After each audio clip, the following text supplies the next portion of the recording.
Hi, I'm David Fetter, Executive Editor Technical for Prepared Foods, and welcome to a Prepared Foods series on technical trends in new product development. I've been asking a number of product developers questions on the crafting of meat, poultry, and seafood, as well as dairy analogs derived from plant-based and other ingredients. So today we're taking a few minutes with David Jones. He's co-founder of Thrilling Foods LLC and the creator of the Bacon brand of plant-based thick cut bacon strips. That's Bacon brand, bacon with a K. Hi, David. Thanks so much for joining us today. And hi back, David. Thank you for having me on your show. Of all the plant-based meat analogs, bacon's proven to be at once one of the earliest approaches. If you think of Bacos, the soy-based bacon bits that had a nearly 60-year run, and it's also one of the most difficult. It's also a product that has excited a broad demographic of consumers. Beyond vegetarians, there are many non-vegetarians, specifically those of the Jewish, Hindu, and Muslim faith, and they enjoy the opportunity to experience the flavor of bacon. Yeah, well, it was the same for me going vegetarian without bacon. It was a highly attractive target for me to develop. But, I remember Bacos when I was a kid in the 60s. I didn't know anything about vegetarianism or veganism then. Nobody talked about it. And, Bacos was thought of as just a convenience food designed to be not just, good to eat, but convenient. That was as I remember, the emergence of convenience foods like Jell-O, TV dinners, and Spam. And, they all hit the market at the same time, and we bought them all. And I remember my brother and I used to sit around eating Bacos like they were potato chips. Not exactly as good as bacon, but, it only had to be vaguely similar for us to be really into it, as I remember. So it's bacon's always been big with me. Exactly, and fake bacon for my family has always been big. So, so before I bombard you with a bunch of questions, I did want to say I had a chance to try your product, and for this Jewish boy who, like you, grew up in the '60s with the jar of Bacos always in the pantry, I got to admit the flavor of your product is just absolutely spot on. I was sincerely surprised and pleased. So, well, thank you. That was certainly the goal. So what was your first major technical challenge in creating this product? Well, you'd think it was flavor, but I was really thinking about achieving that craveability that bacon has, and that was in the beginning. If I could just have that happen where you eat it and some little voice in your head says, "Take another bite." Then I'd know I was on it. I remember thinking you can't have a bacon substitute without all the similarities, the sizzle, the smell, the chew, the flavor, and right. that would get us there, as well as that umami, that elusive something. But I started absolutely from scratch, since in my search for a commercial product that I would like, I found nothing that was anywhere close. It just didn't do it for me. So I began to look at the current, trajectory of where products were coming from, and looking at the ingredients, and they were using things like protein isolates and so forth. And I began to research in different directions, because frankly, those raw ingredients, the protein powders and isolates that I tried, were just not like food. I'm a chef. I'm a cook, and so I'm not an industrialist. And they just didn't smell good. They tasted like old paint. So I decided I would just start over, and do my research, and it took a couple of years of hard work. Well, that does make sense. So how did you decide on the protein choice for the product? How did you arrive at those ingredients or technique changes that you made to address that big challenge you had to overcome right from the start? Yeah, well, so in my research, I also, one of my background careers is doing a lot of research for documentary films and so forth. I started looking at vegetarianism dating way back very far in history, searching for traditional whole foods, you know, that have been, good for the, populations, the globe, back through history. And tofu just kept coming up. No other protein alternative has this lengthy of a history of feeding, entire countries and all without harm.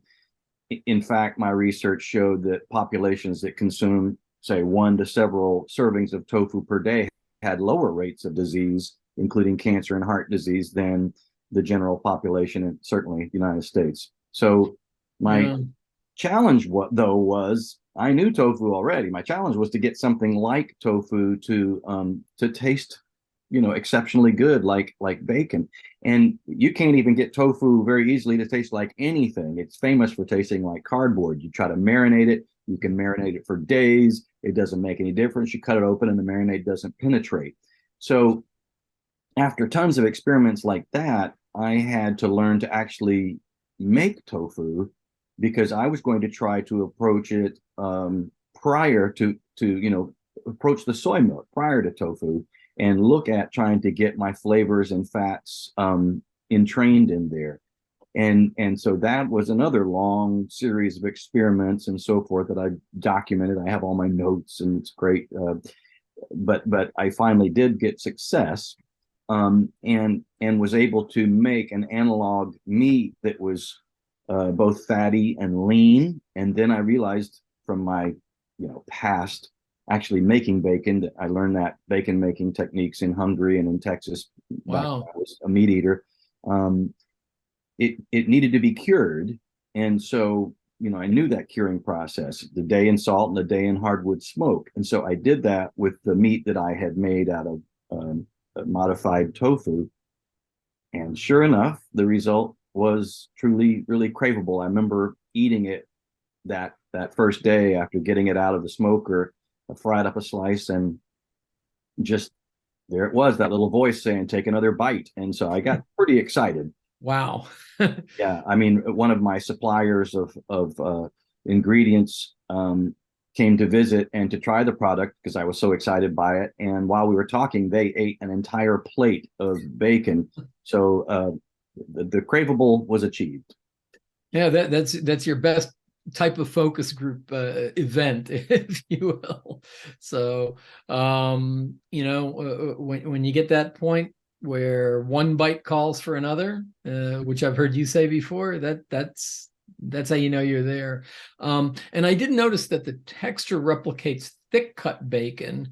I was wondering if you have any eye on making a thin cut version that crisps the way pork and poultry bacon analogs are able to, or if you have like a bacon bit product in the works. Yeah, well, I'm glad you asked. Yeah, actually, bacon, the product as it is, does get as crispy as you like, all the way to potato chip crispy if you'll just continue cooking it. So most people like to have the chewiness from a thicker bacon, but also some crispness. And so the key is getting it cooked to your preference. Some people, like it softer, and some people very crispy. So we have to teach our customers how to cook bacon the way they want it, and we use the eyebrow method. We tell them that if they want it chewier, then they need to make sort of a very arched eyebrow. But if they want it very crispy, more like a straight across eyebrow. And we find most people like their bacon to be that perfect combination of crispy and chewy. So we advise them to do a slight arch. And we do have some products coming up, some additional products. There's going to be all sorts of bacon variants and in different shapes. A lot of chefs have asked for lardons. We do have bacon bits that we sell to the trade, but we're going to bring those out as a SKU soon this year. But we're also moving toward a double smoked ham that'll have a fat cap on it, and it can come out as lunch slices as well as whole hams. And also spam. We got to have a spam type product. There it is. Lots of people love masubis, and we'll get them something really tasty. Yeah, so lots in the works. Wow, that's you got to keep me in the loop on that. So, what are your thoughts on the competition? I mean, you mentioned a little earlier some of the competitors in the faux bacon or fakin arena. So what are your thoughts on the competition you're dealing with now? Well, short answer, there is no competition currently if you're talking about the authentic taste and texture of bacon.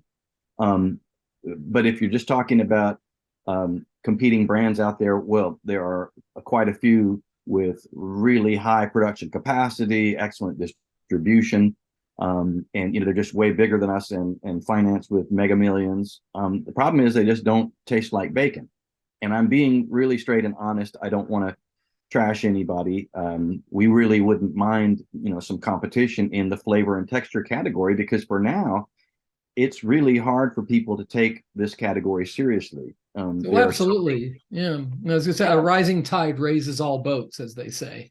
Right. If we have a few more bacons that taste like bacon, I mean, there's so many alternative bacon offerings on the market that just do not taste like bacon. And the ingredients are really odd if you look, like vinegar, mustard powder, all sorts of things that are not a bacon flavor. Um, so the key difference is we're the only company that produces an authentically cured product. And that is actually super important, because the difference between a side of pork and a side of bacon is that the bacon is cured.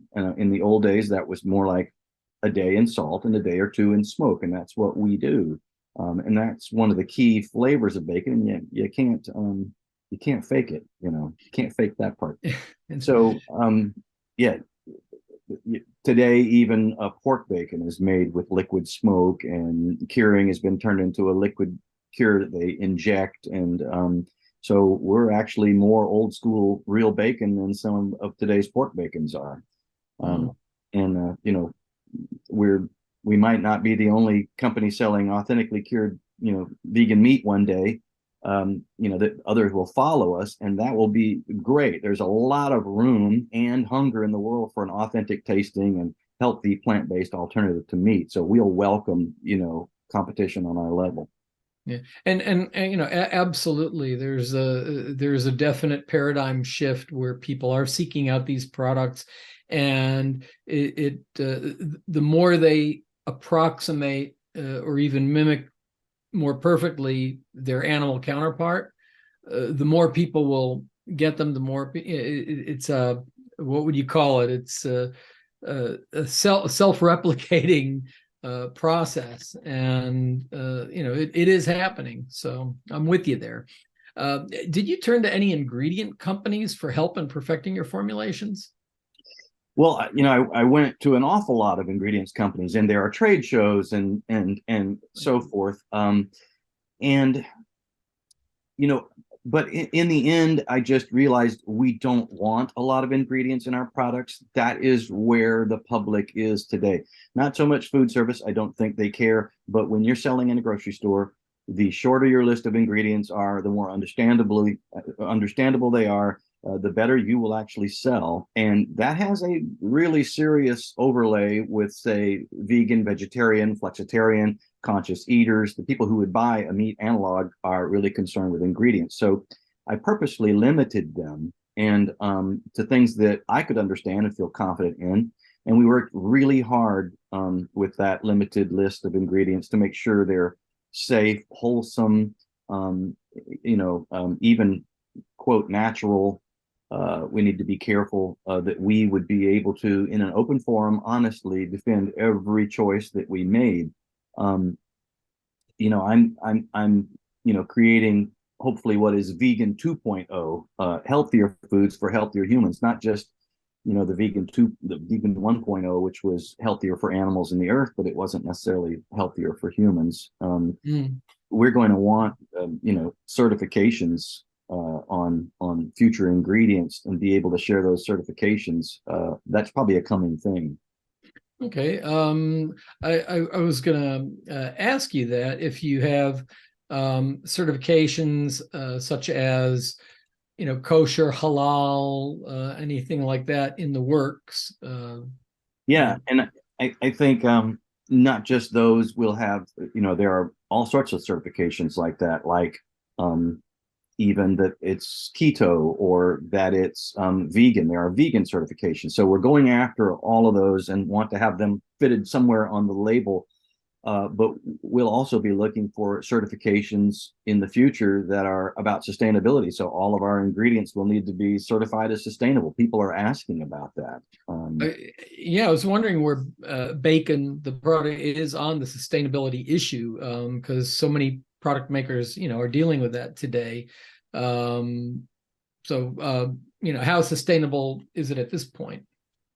Well, it's an uphill battle, trying to make sure that the ingredient that we bought from a supplier is still the ingredient we're buying on an ongoing basis, and that they could still tell us, and hopefully one day with blockchain certification, that say that our fat came from a no deforestation area. Oh, wow. I think blockchain is going to play a role in certification of ingredients as sustainable in the very near future.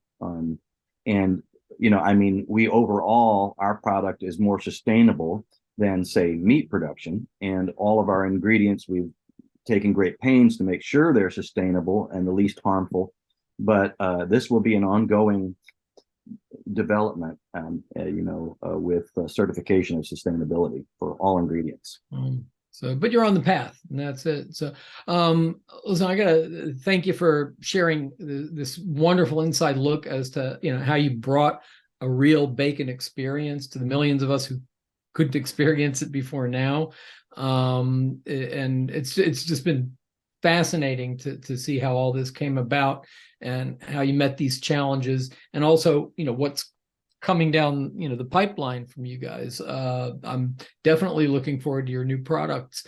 I also want to thank our audience members for joining us. I hope you found our look into this next generation of plant-based bacon as craveable as I did. I'm David Fetter, Executive Editor Technical for Prepared Foods Media, and this was a talk with David Jones, co-founder of Thrilling Foods, LLC, and its flagship plant-based bacon analog.